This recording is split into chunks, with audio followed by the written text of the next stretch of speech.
That was Savannah Guthrie this morning saying she's heartbroken, but obviously the complaints from the staffer got Matt Lauer fired, or because of his behavior.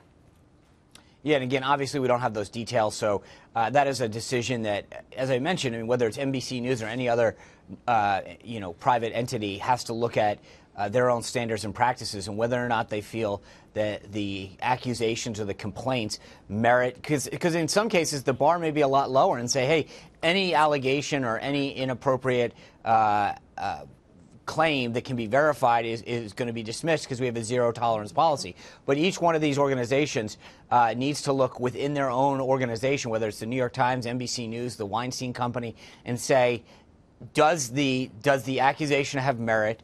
Does the complaint cause us concern? Has the employee, at what level does it rise to? I mean, there's a lot of factors that go into that, but each entity has to make a decision as to what's in their company, what violates their company standards and practices. So, Sean, as the former communications director for the White House, obviously you've been around communications your entire career, having been in the GOP for so long. What would be your advice right now as a communications specialist in terms of dealing with these kinds of stories? Matt Lauer fired. He was obviously the leader of the network when it comes to news.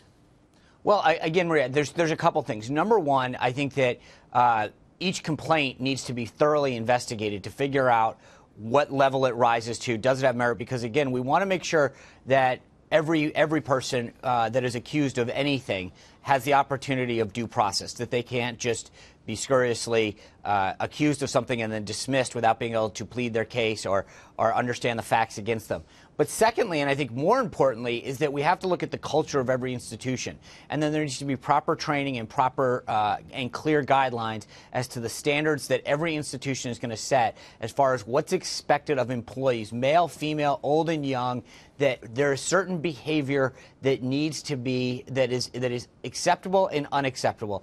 And we need to retrain our workforce and go through and do this. And I know that several institutions and several industries have started to really get on the forefront of this, but I think it needs to be greater, because I think that there's in some cases we can blame this on culture, we can blame it on generational differences, but at the end of the day, those don't excuse bad behavior. Yeah. And so, and again, I think sometimes it helps us understand it, but it doesn't excuse it. And I think what we need to do is to make sure that companies understand that you can call it what you will, cultural shifts, generational shifts, right, but at the end of the day, certain behavior is unacceptable, full stop. And we need to make sure that we are training everyone in a particular company, workforce, industry, and giving them the proper tools to say, hey, I know that this term, this action might have been acceptable or overlooked in the past, but it's not going to be anymore. All right, we will leave it there. Sean, thanks very much for your insights this morning. Good to see you, sir.